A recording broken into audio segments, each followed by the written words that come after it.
بسم اللہ الرحمن الرحیم رب اشرح لی صدری ویسر لی امری واحلل عقدۃ من لسانی یفقهوا قولی الحمد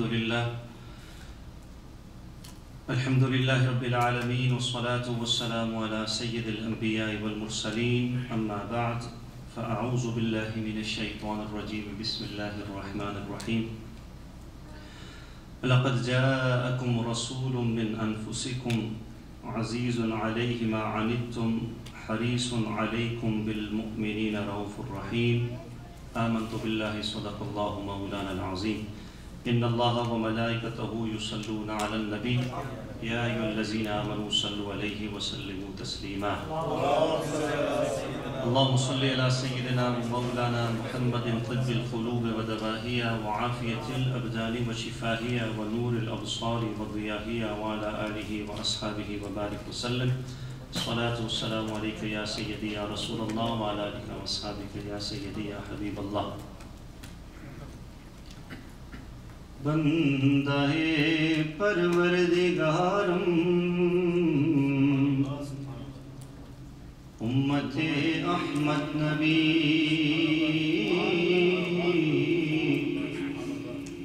دوست دارم چار یارم تابع اولاد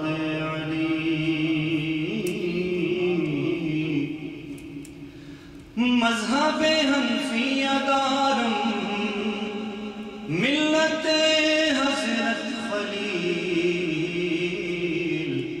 خاک پائے غوث اعظم زیر سایہ ہر ولی خاک پائے غوث اعظم زیر سایہ خاک پائے غوث اعظم زیر سایہ ہر ولی. کبھی میرا دل چاہتا ہے پوری رات ہو رہی وظیفہ ہو، پوری رات ہو رہی وظیفہ. اللہ رب العزت کا بے حد و بے شمار شکر ہے کہ اس نے اپنے کرم سے ہم کو پھر یہ توفیق بخشی ہے کہ اس کی در میں حاضر ہیں. اللہ رب العزت ہمارا یہاں پہ آنا اپنی برکہ میں قبول و منظور فرمائے اور آج کی اس محفل کو دونوں جہان میں ہمارے لیے نور اور بلائی کا ذریعہ بنائے. اظہر بھائی کو میں نے اس لیے کہا کہ آپ کا انگلش کا بیان گیا کہ انہوں نے نعت اتنی اچھی پڑھی ماشاءاللہ، تو وہ پھر ٹیسٹ جو ہے نا وہ رہے منہ میں. اللہ ان کو ذائقہ خیر عطا فرمائے. پچھلی دفعہ میں نے عرض کیا تھا کہ میلاد پاک پر اعتراضات کے جوابات کچھ نہ کچھ انشاءاللہ پیش کی جائیں گے، اور سورہ توبہ کی جو آخری 2 آیات ہیں ان کے بارے میں نے عرض کیا تھا کہ ان کی فضیلت بھی بتائیں گے انشاءاللہ، اور کوشش کریں گے کہ یہ ہم یاد کر لیں اور پھر ایز اے وظیفہ ہم اس کو استعمال کریں جب تک ہم زندہ ہیں الحمدللہ. اور ان میں بہت خصوصیات ہیں ان 2 آیات جو سورہ توبہ کی آخری تھی. ایکچولی 3 آیتیں، ایک سورہ احزاب کی آیت بھی ہے. جب سیدنا صدیق اکبر رضی اللہ تعالیٰ عنہ کی خلافت میں قرآن پاک کو ایک جگہ جمع کیا جانے لگا تو کنڈیشن یہ تھی، شرط یہ تھی کہ جو صحابی بھی کوئی آیت لے کر آئے تو ایک تو وہ خود اس کی گواہی دے گا کہ یہ آیت میں نے نبی صلی اللہ علیہ وآلہ وسلم سے سنی ہے اور یہ فلاں سورت کی فلاں آیت ہے، فلاں جگہ پر رکھی ہے. اور ایک کنڈیشن تھی کہ وہ اپنے ساتھ ایک گواہ بھی لے کر آئے گا، وہ اکیلا نہیں، وہ ایک گواہ بھی لے کر آئے گا جو گواہی دے گا ہاں یہ کہہ رہا ہے، یہ ٹھیک کہہ رہا ہے. صحابی ہونے کے باوجود کنڈیشن تھی جب قرآن کو ایک جگہ پر کیا جا رہا تھا. اب ان 2 آیتوں کی خصوصیت کیا ہے؟ خصوصیت یہ ہے کہ باقی جتنی آیات ہیں قرآن پاک کی وہ دو گواہ پیش ہوئے، پر ان 2 آیتوں کے لیے صرف ایک ہی صحابی پیش ہوا۔ ان صحابی کا نام حضرت خزیمہ بن ثابت رضی اللہ تعالیٰ۔ اور وہ کیوں پیش ہوئے؟ آقا کریم رؤوف الرحیم صلی اللہ علیہ وسلم نے ایک دفعہ ایک اعرابی آیا تھا اس علاقے میں، تو نبی صلی اللہ علیہ وسلم نے اس سے، وہ گھوڑا بیچ رہا تھا، نبی صلی اللہ علیہ وسلم سے سودا کیا۔ جب سودا کیا تو آقا کریم رؤوف الرحیم صلی اللہ علیہ وسلم فرمایا میں جا کر پیسے لے کر آتا ہوں، سودا طے ہو گیا۔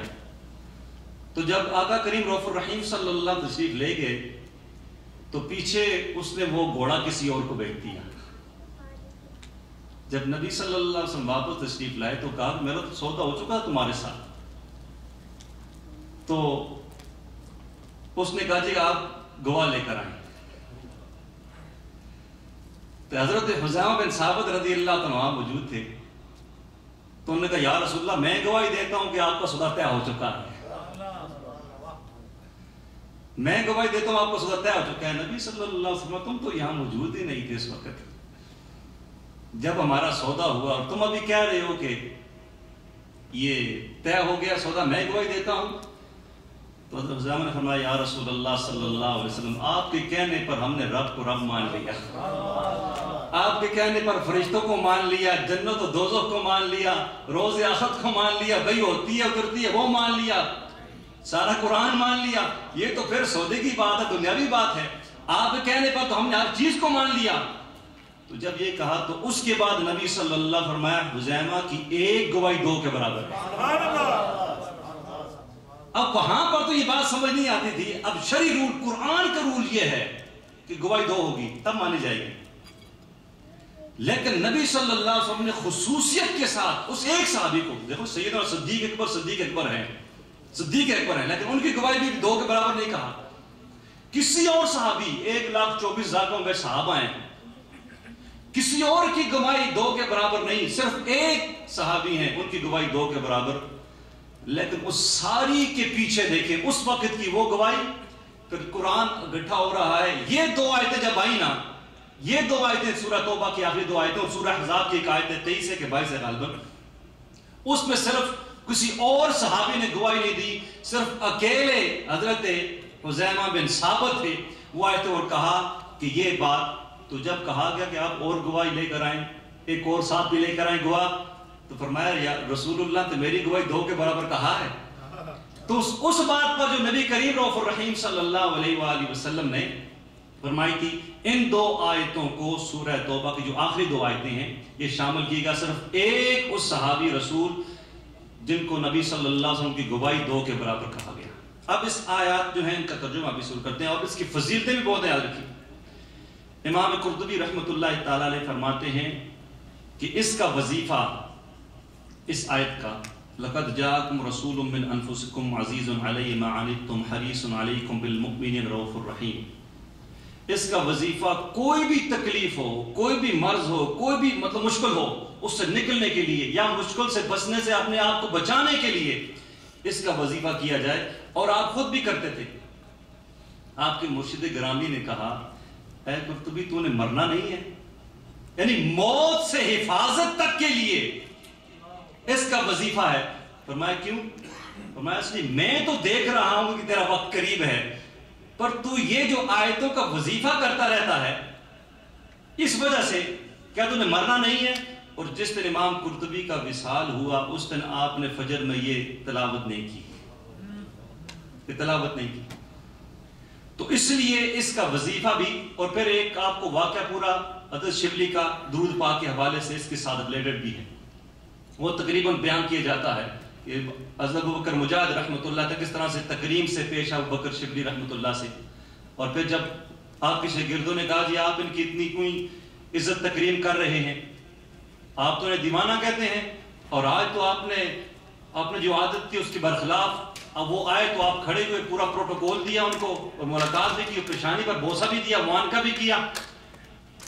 تو حضرت ابوبکر مجاہد رحمۃ اللہ تعالی نے فرمایا یہی اسی طریقے سے میں نے نبی صلی اللہ علیہ وسلم کو خواب میں کرتے دیکھا ہے، جس طرح میں نے بھی کیا ہے، اور یہی سوال میرے نبی صلی اللہ علیہ وسلم سے پوچھا یا رسول اللہ آپ اتنی کیوں اس کے لیے پروٹوکول ہو رہا ہے شبلی کے لیے؟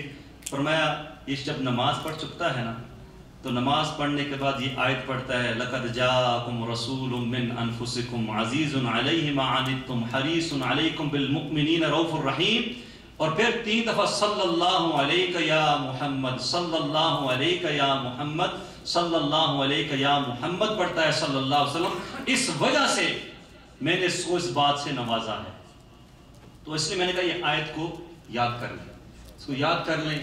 اب نماز کے بعد آپ 1 دفعہ پڑھ لیں، اور آپ نے اگر کسی نے نوٹ کیا ہو نہ کیا ہو کہ بلا شاہ صاحب ابھی یہاں تشریف لائے تھے، مظفر حسین شاہ صاحب، ان کا یہ معمول ہے، وہ اونچی آواز میں مجھے پتہ لگ جاتا ہے کہ انہوں نے یہ آیت پڑھی ہے۔ اور نماز کے بعد، اور اس سے جو اگلی ہے فَإِن تَوَلَّوْا فَقُلْ حَسْبِيَ اللَّهُ لَا إِلَهَ إِلَّا هُوَ عَلَيْهِ تَوَكَّلْتُ وَهُوَ رَبُّ الْعَرْشِ الْعَظِيمِ، اور اس میں بھی حسبی اللہ لا الہ الا هو علیہ توکلت وهو رب العرش العظیم۔ ایون امام اہل سنت خود الوظیفۃ الکریمہ میں فرماتے ہیں کہ اس کی وزیر ابو داؤد شریف حدیث پاک میں موجود ہے کہ نبی صلی اللہ علیہ وآلہ وسلم نے فرمایا اگر کوئی شخص صبح 7 مرتبہ یہ پڑھ لے اور شام کو 7 مرتبہ یہ پڑھ لے تو یہ اس کو دنیا و آخرت کے ہر کام کے لیے کفایت کر دے گا۔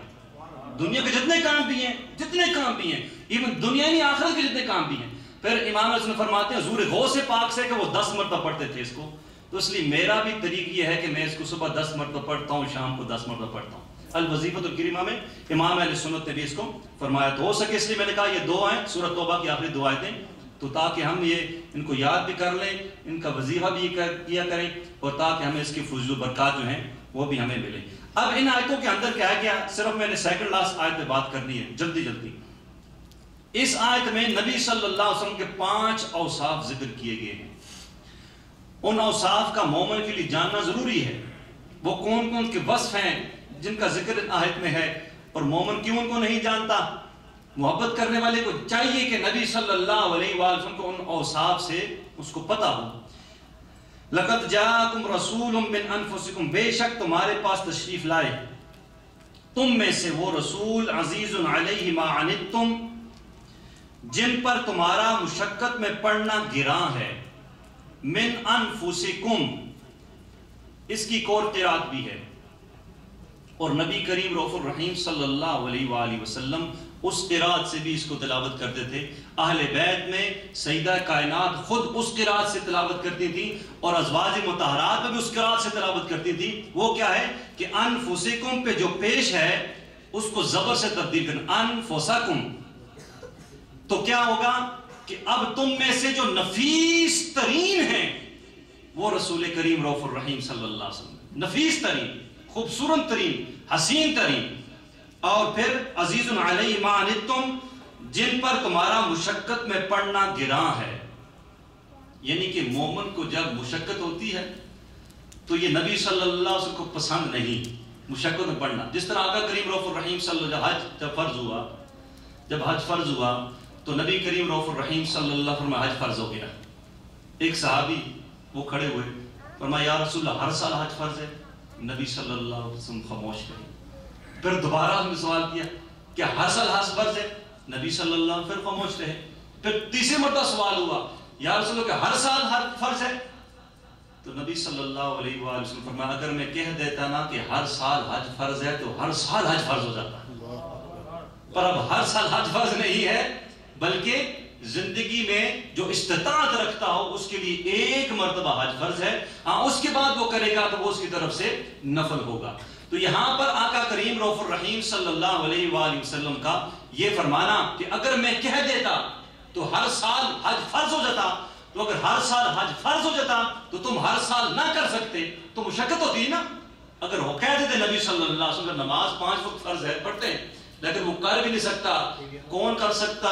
ہر سال حج ادا نہیں ہو سکتا تھا، مشقت میں پڑھنا، تو نبی صلی اللہ علیہ وسلم کو گراں گزرتا ہے کہ آپ کا کوئی امتی مشقت میں پڑے۔ اس لیے نبی صلی اللہ علیہ وسلم نے فرمایا اگر مجھے تمہاری تکلیف نہ ہوتی تمہاری طرف سے کہ تم مشقت میں پڑھو گے تو میں مسواک کو ہر وضو کے ساتھ لازمی قرار دیتا، جب تم وضو کرو تو لازمی مسواک کرو، لیکن نبی صلی اللہ علیہ وآلہ وسلم کو پتا یہ میری امت کے لیے مشقت ہو جائے گی، مشکل ہو جائے گا، ایزی نہیں ہوگا۔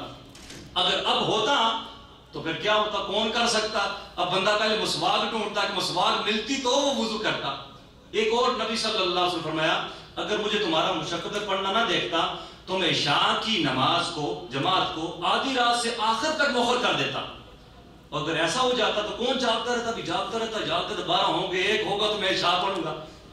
اس لیے اللہ رب العزت نے فرمایا یہاں پر عزیز علیہ ما عنتم کہ تمہارا مشقت میں پڑھنا ان کو گراں ہے، حریص علیکم ایک بات انفسکم تم میں سے ہے، یہ خصوصیت نبی صلی اللہ علیہ وسلم، عزیز علیہ ما عنتم یہ دوسری بات، حریص علیکم اور تمہاری بلائی کے نہایت چاہنے والے ہیں۔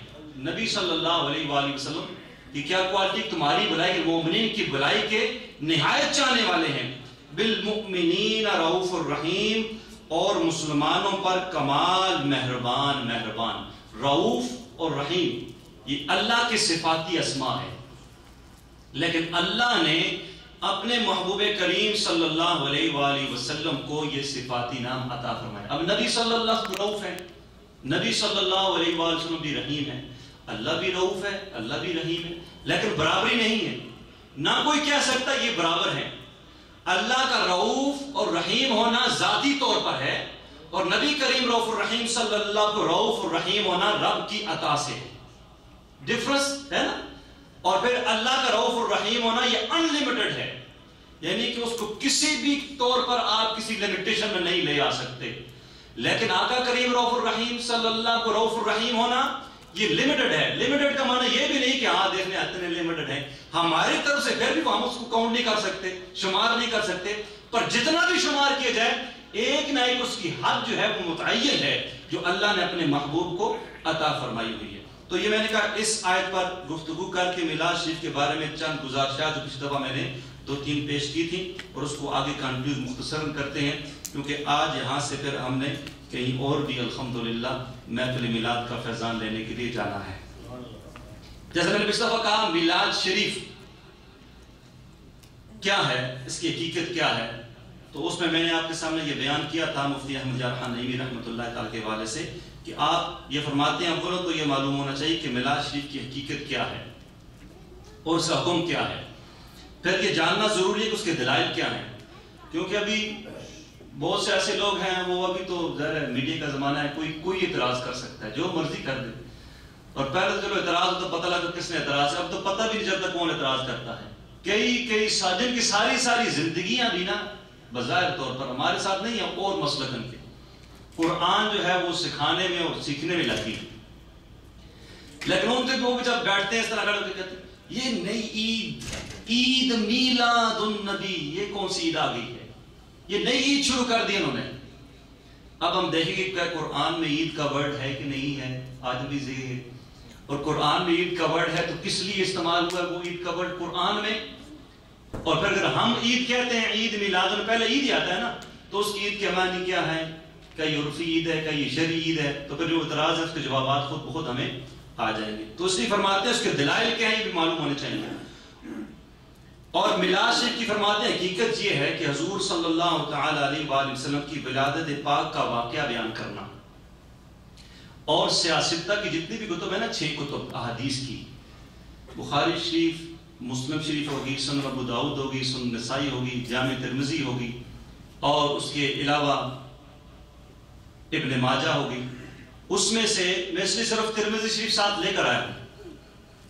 امام ترمذی نے 3 جلد میں پورا ایک باب باندھا ہے، ایون اس باب میں حدیث انہوں نے ایک ہی صرف بیان کی ہے، اس پورے باب میں روایت صرف انہوں نے ایک ہی کی ہے، لیکن اس باب کا نام آپ سنیں، صرف اس باب کا نام انہوں نے رکھا ہے باب ما جاء فی میلاد النبی صلی اللہ علیہ وسلم۔ اب سیاستہ کی کتب میں خود باب ہے، اس باب کا نام ہی ہے میلاد النبی صلی اللہ علیہ وسلم، ہم نے تو نہیں رکھا نا جی نا، یہ تو اس وقت کے ہیں۔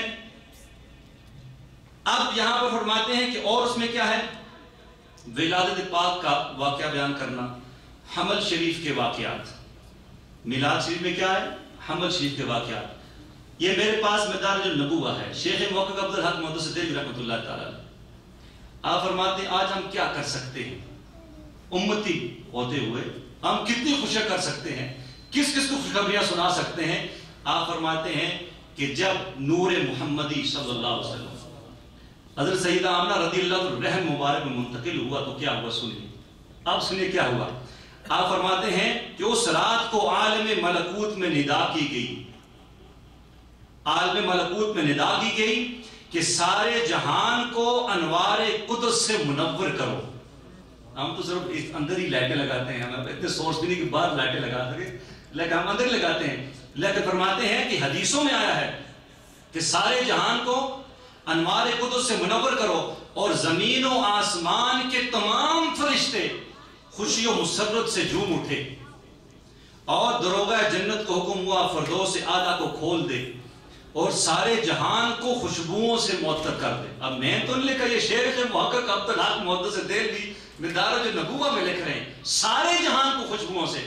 آج تو کوئی ہمارا جو بھی آتا ہے زیارت کے لیے تو خوشبو لگاتے ہیں نا, وہ سارے جہانوں کو خوشبوؤں سے معطر کر دے, اور زمین و آسمان کے ہر طبقہ اور ہر مقام میں یہ مجدہ یعنی خوشخبری سنا دے کہ نور محمدی نے آج کی رات رحم آمنہ میں قرار پکڑا ہے. فرماتے ہیں اور ایسا کیوں نہ ہوتا کہ تمام خیرات و برکات, کرامات و سعادات اور انوار و اسرار کا مصدر یعنی منبع جہاں سے شروع ہوتی ہیں, اور مبدأ خلق عالم جہاں سے خلق کی ابتدا ہوئی ہے, اور اصل اصول بنی آدم کی اس عالم میں تشریف آوری اور اس کے ظہور کا وقت قریب آ پہنچا ہے. اور یقیناً تمام جہان والوں کو منور و مشرف اور مسرور ہونا چاہیے.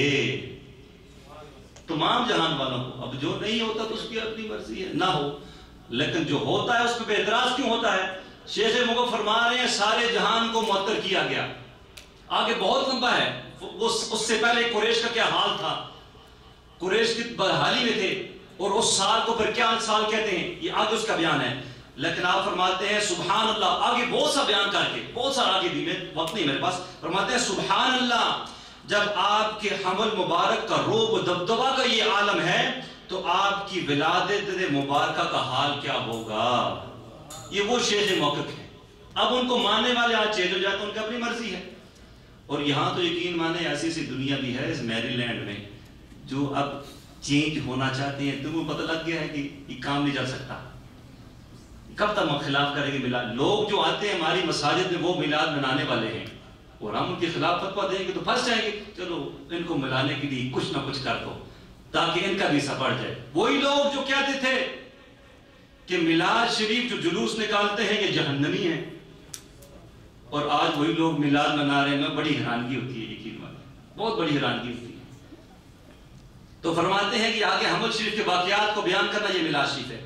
نور محمدی کے رحمات کو بیان کرنا, نبی صلی اللہ علیہ وسلم کی شیر خارگی کے جو واقعات اس کو بیان کرنا, حلیمہ سعدیہ کے پاس جو آپ رہے ان واقعات کو بیان کرنا, یہ ساری بیان کرنا چاہیے. نعت کی صورت میں ہو, نظم کی صورت میں ہو, نثر کی صورت میں ہو, اکیلے کریں, فیملی کے ساتھ بیٹھ کر کریں, مجلس منعقد کر کریں, ان سب کو آپ میلاد شریف کہیں گے. کیا کہیں گے؟ میلاد شریف کہیں گے. چاہے تنہائی میں کریں یا مجلس میں کریں, جمع کریں, سب کو میلاد شریف کہیں گے. اب آپ فرماتے ہیں عید, کہتے ہیں نا عید کو بڑی تکلیف ہوتی ہے. عید کو کہتے ہیں یہ عید کون سی عید ہے, اس کا خطبہ کدھر ہے, یہ واجب ہے, اس کی کہاں جماعت ہوتی ہے, پہلے خطبہ پڑھتے ہیں کہ بعد میں خطبہ پڑھتے ہیں, مختلف اعتراضات. یاد کی پہلی بات ہے یہ شرعی عید نہیں ہے, یہ شرعی عید نہیں, عرفی عید ہے. اور عید کہتے کسے ہیں؟ جب آپ کو عید کا معنی پتہ چل جائے گا عید کہتے کسے ہیں. عید اس خوشی کے موقع کو کہتے ہیں جو کہ بار بار لوٹ کر آتا ہے.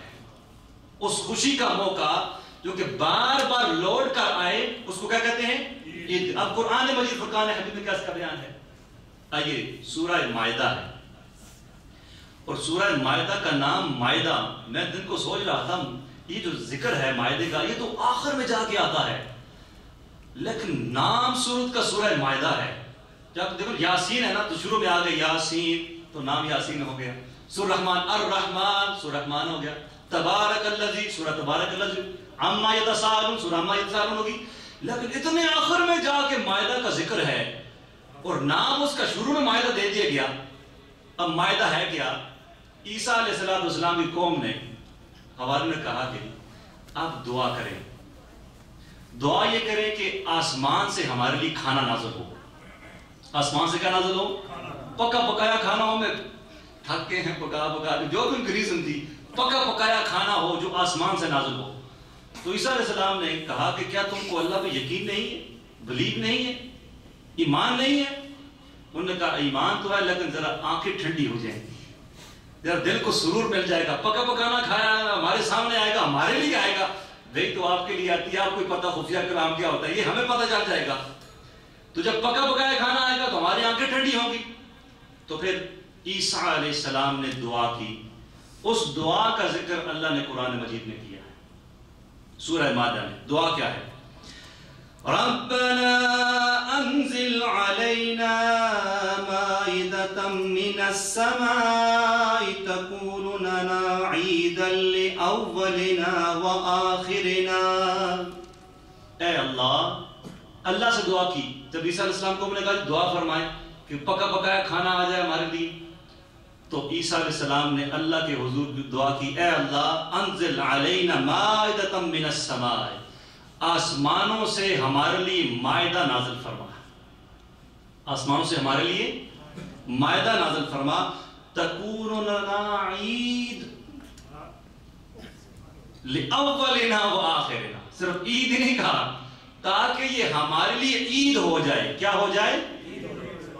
خوشی کا موقع ہو جائے. عید ہمارے لیے نہیں، صرف لأولنا وآخرنا، جو ہمارے ساتھ ہیں ان کے لیے بھی عید ہو جائے، جو آنے والے ہوں گے ان کے لیے بھی عید ہو جائے. مفتی احمد یار خان نے بھی فرماتا، آپ کو پتہ ہے یہ کرسچین عیسائی سنڈے کو چھٹی کیوں کرتے ہیں؟ اسی لیے کرتے ہیں کہ سنڈے کے دن یہ خوان نازل ہوا تھا، یہ سنڈے کو یہ آیا تھا، اور اسی لیے یہ اس سے سیلیبریٹ کرتے ہیں ایک طرح کا اس کو. لیکن اب سوال یہ پیدا ہوتا ہے، یہاں پر ایک غیر یہ بھی سوال کر دے، تو عیسائیوں کا عمل ہے اور آپ مسلمانوں کی کر رہے ہیں. یہ تو عیسائیوں کا عمل ہے، آپ مسلمانوں کر رہے ہیں. لیکن یہاں شریعت میں دیکھنا پڑے گا. آقا کریم رؤوف الرحیم صلی اللہ علیہ وسلم نے مکہ مکرمہ سے مدینہ منورہ ہجرت کی. جب مدینہ منورہ ہجرت کی تو اس وقت کے یہودی عاشورہ کے دن روزہ رکھتے تھے. نبی صلی اللہ علیہ وسلم میں کیوں روزہ رکھتے ہیں؟ فرمایا اس لیے روزہ رکھتے ہیں، شکرانے کے طور پر روزہ رکھتے ہیں کہ اس دن ان کی قوم کو، بنی اسرائیل کو فرعون سے نجات ملی. تو نبی صلی اللہ علیہ وسلم چھوڑ یہ یہودی کا عمل ہم نہیں کریں گے. ایسا نہیں کہا. فرمایا ہم تو زیادہ حقدار ہیں، ہم تو زیادہ حقدار ہیں کہ اس دن کو روزہ رکھ کے چلے سیلیبریٹ کریں، اللہ کا شکر ادا کریں. اس دن کو وہ منا رہے ہیں. غیر مسلم یہودی ہیں، نہیں مانتے، لیکن وہ کر رہے ہیں. لیکن ہم تو زیادہ حقدار ہیں ان سے کہ ہم کو بھی شکرانے پر روزہ رکھنا چاہیے. تو یہاں پر بھی شریعت اور یہاں پر محدثین کرام اور اس کے بعد جو بھی دلیل دیتے نا ڈے کو سیلیبریٹ کرنے کا، ڈے کو شکرانے کے طور پہ منانے کا، جس طرح میلاشی مناتے ہیں، اس میں یہ حدیث پاک جو میں نے بھی بیان کیا عاشورہ کے روزے کی، کہ نبی صلی اللہ علیہ وسلم نے خود بھی رکھا اور دوسروں کو بھی تعلیم دی. اور یہی دی ہے. اور پچھلی دفعہ میں نے کہا کہ ایوری سوموار کو نبی صلی اللہ علیہ وسلم جو روزہ رکھتے تھے تو روزہ پوچھا کہ یا رسول اللہ آپ ایوری منڈے کو روزہ کیوں رکھتے ہیں؟ تو جواب میں نبی صلی اللہ علیہ وسلم نے یہی فرمایا کہ اس دن میری ولادت کا دن ہے. تو سیلیبریشن تو پائی گئی نا. تو اصل چیز سیلیبریشن پائی گئی. اب سیلیبریشن کرنے کا کوئی دائرہ تو نہیں ہے کہ آپ اسے سیلیبریٹ کر سکتے ہیں. جو بھی شرعی دائرہ ہے، شریعت کے حدود کے اندر رہ کر، شریعت میں پچھلے دفعہ بھی کہا تھا، شریعت کے حدود کے اندر رہ کر آپ اس ڈے کو سیلیبریٹ کریں. شریعت میں اس پہ کوئی اعتراض نہیں ہے. آپ کو اپنی طرف سے اعتراض کریں. میں نے پہلے کہا کہ 50-60 سال قرآن کا درس دینے والے بھی کہتے ہیں یہ عید میلاد النبی کیا چیز ہے، لیکن جب مر جاتے ہیں تو چہرے پہ ذرا نور نہیں ہوتا ہے. ویڈیو موجود ہے، اب نام لوگ اچھا نہیں لگتا، ویڈیو بن رہی چلی جائے گی. زندگی کی ویڈیو بھی موجود ہے کہ میلاد شریف کیا ہے، عید میلاد النبی کیا ہے، اور مرنے کی بعد کی ویڈیو بھی موجود ہے. چہرے پہچان لی جائے، بندے کو پتہ چلے کم از کم یار ایک شخص، یہ میرا اپنا ذوق ہے، یاد رکھیں، ایک شخص میں کہتا ہوں کہ 60 سال قرآن کا درس دینا، 60 سال دور کی بات ہے. اگر خلوص قلب سے نا، خلوص کے ساتھ وہ اگر 60 مہینے بھی درس دینا، اگر وہ مر جائے نا تو مرنے کے بعد کوئی چہرہ اس کا دیکھے تو سبحان اللہ، ایسا دیکھ کے ان کی اتنی نعوذت مرنے کے بعد بھی چہرے پر. کیوں؟ کہ دل کے اندر حب نبی نہیں ہے. قرآن تو سیکھ لیا، قرآن تو پڑھ لیا، قرآن تو پڑھا لیا، پر جن پر نازل ہوا، جن کے ذریعے سے قرآن ملا، ان کی محبت کی کوئی بات کرے، چاہے میلاد کی صورت میں کرے، لیکن ان کو اعتراض سوچتے رہتے ہیں کہ میلاد کیا ہے، یہ عید کیا ہے، یہ خوشیاں کیا ہیں، یہ کبھی نہیں کی، صحابہ نہیں کی۔ تو اس لیے وہ نور جو حقیقی نور ہے، نور محمدی، کہ جب تک سینے میں اس کا فیض نہیں آتا تو زندگی بھی منہ پہ پٹکا رہتی ہے، اور مرنے کے بعد میت پڑا ہوتا ہے، دل نہیں چاہتا اس کو دوبارہ دیکھے گی۔ لیکن جب عاشق جاتا ہے دنیا سے، پیر نصیر الدین نصیر کا چہرہ دیکھا ہے، وہ بھی بڑی موجود ہے، جنازہ بھی دیکھیں، لاکھوں لوگ ہیں، ہزاروں لوگ ہیں، اور فوت ہونے کے بعد وہ چہرہ بھی، سبحان اللہ۔ غلامان محمد کا وہ تو کفن میں اعلان نہیں ہوتا۔ 60 سال کے بعد غلامان محمد کی قبور جب کھولے گی تو بالکل جسم تر و تازہ ہے۔ وہ کیا چیز ہے؟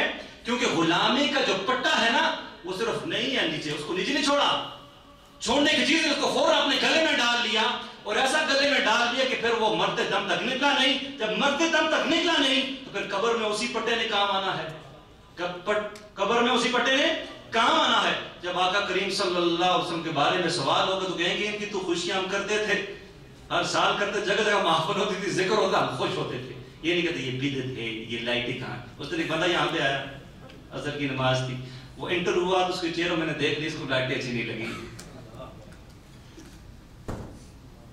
لائٹیں، اللہ کرنٹ تو لائٹوں میں جا رہا ہے۔ اب مختلف قسم، ایک سنی بندہ ہے وہ انٹر ہوتا ہے، اس کا کرنٹ لائٹوں کو دیکھ کر سینے کو سبحان اللہ، ٹھنڈ پڑتی کہ نہیں پڑتی؟ آپ خود بتائیں، اندر مرض ہو وہ کرنٹ وہ دکھتی رکھ۔ پیر نصیر الدین نصیر رحمۃ اللہ فرمایا کرتے تھے، کہتے ہیں نا انسان کی باڈی ساری ٹھیک ہو نا، کہیں کٹ لگا ہو تو ہمارے ہاں وہ ٹینچر لگاتے ہیں، اس کو آئیوڈین لگاتے ہیں، پاکستان یہاں ہوتا ہے، اس کو کیا کہتے ہیں، تو پوری سب پہ لگائیں وہ درد نہیں ہوتا، لیکن جہاں پہ زخم ہو وہاں لگا تو یہ ذکر مصطفیٰ کو چبھتا ہے۔ ایکچولی آپ لائٹیں لگائیں یا نہ لگائیں، آپ صرف کہہ دیجیے میلاد مصطفیٰ کی محفل ہے، یقین میں نے وہ جان بوجھ کر نہیں آئیں گے کہ یہ میلاد مصطفیٰ کی محفل ہے، یہ بغض شو کرتا ہے ان کا، اور پھر کہتے ہیں جی سنی کا کر کے، سنی یہ کر کے، سنی وہ کر کے۔ نہیں، یہ اندر کی خباثت ہے جو کہ لوگوں کے سامنے ظاہری طور پر نہیں بولی جا رہی، لیکن محفل میں نہ آ کر اس کا اظہار کیا جاتا ہے، پیچھے کے لوگوں سے گوشیاں کر کے ان کا اظہار کیا جاتا ہے۔ تو اللہ رب العزت ان کے ہتھکنڈوں سے ہماری حفاظت فرمائے۔ اور بہت سارے دلائل، میں نے پچھلی دفعہ صرف ایک بات کہی تھی، وہ بات تھی جو اخبار الاحیار میں بیان کی گئی، لیکن ان کے ساتھ آج میں ایک اور ایڈ کرتا ہوں۔ اخبار الاحیار بھی شیخ محقق عبدالحق محمد صدیق رحمۃ اللہ تعالی علیہ، ساتھی کوئی موجود نہیں تھے، میں نے کہا ان کو دوبارہ پیش کر دی جائے۔ فرماتے ہیں ولی کامل شیخ زین الدین ہر جمعرات کو چند من چاول پکا کر حضور نبی کریم صلی اللہ علیہ وآلہ وسلم کے حضور نذرانہ پیش کرتے تھے۔ فرماتے ہیں لطف یہ ہے کہ چاول کے ہر دانہ پر، چاول کے ہر دانہ، ہمارے مدرس میں کو یہاں موجود ہے نا، اس دن محفل دی پتہ لگتا ہے عاشقان مصطفیٰ کی محفل ہے، یہ وہ قبولیت والی محفل ہے، روحانیت والی محفل ہے۔ فرماتے ہیں یہاں پر کہ چاول کے ہر دانے پر 3 مرتبہ سورہ اخلاص پڑھی جاتی ہے۔ یہ ہوتا ہے نظر پیش کرنے کا طریقہ ہے۔ فرماتے ہیں میلاد شریف کے ایام میں شیخ موصوف چاول کی مقدار پر ہر روز 1000 کا پیمانہ زیادہ کرتے، یہاں تک کہ 12 ربیع الاول شریف کو 12000 اور زیادہ فرماتے ہیں شیخ موقف فرما رہے ہیں، اخبار الاحیار میں فرما رہے ہیں کہ اندازہ کیجئے کہ ان کے 12 دنوں کا مجموعی خرچ کہاں تک پہنچتا ہوگا، اور میلاد شریف کا لنگر کتنا وسیع ہوگا۔ شیخ موقف کا عقیدہ بھی یہاں پہ بیان ہو گیا، امام ربانی کا عقیدہ بھی یہاں موجود ہے۔ میں آپ کو صرف، میں نے کہا نا مرض جو ہے نا، مرض اندر کا، مجھے خوشی ہوتی ہے ان کے مرض کو اور جلا کر صاف سی بات۔ اب یہاں تو سارے اپنے بیٹھے ہیں نا، کہیں چلا بھی جاؤں تو میں نبی صلی اللہ علیہ وسلم کا ذکر سے کرتا ہوں تاکہ ان کو ذرا جلن اور زیادہ ہو جائے۔ اب یہاں پہ امام قسطلانی کا عقیدہ، مواہب اللدنیہ، اور یقین مانے مواہب اللدنیہ انٹرنیٹ پہ موجود ہے کتاب الحمدللہ سیرت پر، اور نبی صلی اللہ علیہ وسلم ولادت باصادت سے لے کے بہت سے واقعات۔ آپ فرماتے ہیں امام قسطلانی 500-600 سال ہو گئے آپ کو دنیا سے رخصت ہوئے۔ آپ فرماتے ہیں حضور نبی کریم صلی اللہ علیہ وآلہ وسلم کے یوم ولادت کے مہینے میں اہل اسلام ہمیشہ سے محافل منعقد کرتے چلے آئے ہیں. یہ ہمیشہ کا ورڈ آج سے 500 سال پہلے کا ہے، تو اس سے مطلب 600 سال 700 سال 800 سال اس کے بعد. اور اس پر مسرت موقع پر کھانے پکاتے رہے، ابھی کھانے پکاتے ہیں الحمدللہ. اور شب ولادت میں مختلف قسم کی خیرات وغیرہ کرتے اور سرور و خوشی کرتے. ہم بھی خوشی کا اظہار کرتے ہیں الحمدللہ. تو پرانا عقیدہ تو وہی ہے جو ہمارے پاس رہ گیا، باقی ادھر ادھر والے تو اپنا نے انہوں نے لیا ہے. اور آخر میں جو بات کرتے ہیں میں اس کو کرتا ہوں آگے. فرماتے ہیں کہ جس نے ماہ میلاد مبارک کی ہر رات کو عید بنا لیا، جو شخص بناتا ہے تاکہ عید میلاد اس شخص پر سخت ترین علت و مصیبت بن جائے کہ جس کے دل میں مرض و عناد ہے. یعنی یہ تو خوش ہوگا نا، یہ تو خوش ہوگا، لیکن وہ جلنے والا جلے گا. جس کے دل میں مرض ہے اس کے دل میں مرض اور بڑھے گا. وہ دیکھے گا، یہ خوشی کرتا سے دیکھے گا تو وہ جلنے والا بھی اور جلے گا. یار یہ کیا کر رہے ہیں، یہ کیا کر رہے ہیں. یہ تو 500 سال پہلے کا موابل دنیا میں امام کستان رحمۃ اللہ تعالی نے، اس طرح اسماعیل حقی رحمۃ اللہ تعالی، ابن حجر حکمی رحمۃ اللہ تعالی سارا. اور یہاں پر آج جو لوگ اعتراض کرتے ہیں، ان کا نام نہیں لکھتا، وہ بریکٹ میں ڈی بی لکھتے ہیں. ڈی بی اپنے جو مشائخ ہیں نا ان کا نام لکھتے ہیں، آخر میں وہ پورا نام نہیں لکھتے، ڈی بی لکھتے ہیں. مطلب ڈی بی شاید کوئی مطلب ہے کوئی اور ڈگری ہوگی، وہ سمجھتا نہیں ہے. تو ہم کو تو پتہ ہے ڈی بی کیوں لکھتے ہیں، یہ ڈٹی کے اندر کیا ہے. تو یہاں پر ان کے آج نہ ماننے والے نہ مانے، ان کے پچھلوں کے پیر و مرشد حاجی امداد اللہ مہاجر مکی رحمۃ اللہ تعالی. آپ کے سامنے ایک سوالات لسٹ پیش کی گئی، اور لسٹ میں یہ میلاد شریف کے بارے میں سوال تھا کہ میلاد شریف کیا ہے، منانا چاہیے نہیں. یہ کھڑے ہو کے سلام پڑھتے ہیں، اس کے بارے میں آپ کا کیا خیال ہے، اس کا جواب دیجیے. تو آپ فرماتے ہیں اور مشرب فقیر کا یہ ہے کہ محفل مولود میں شریک ہوتا ہوں. اب پیر کہہ رہے ہیں شریک، اور مرید کہتا ہے یہ بدعت ہے. پتہ نہیں پھر مرید کو کیا کہیں گے آپ. بلکہ ذریعہ برکات سمجھ کر ہر سال منعقد کرتا ہوں اور قیام میں لطف و لذت پاتا ہوں. یہ کتابیں بھی موجود ہیں مارکیٹس میں، فیصلہ آپ مسئلہ میں. یہ سوال آپ سے کیے کہ بہت سے سوال، اس میں یہ اصال ثواب کا سوال بھی تھا، اور اس میں میلاد شریف کے حوالے سے بھی سوال، اور بھی سوالات تھے. اور کسی کے نام پہ آپ جو قربانی کرتے ہیں نظر و نیاز کے بارے میں، یہ سارے سوالات تھے، ان کے جواب تفصیل میں آپ نے دیے ہیں. اور آپ کہاں پہ؟ مکہ مکرمہ میں خود ہیں. کہاں پر ہیں؟ مکہ مکرمہ میں. اور پھر فرمایا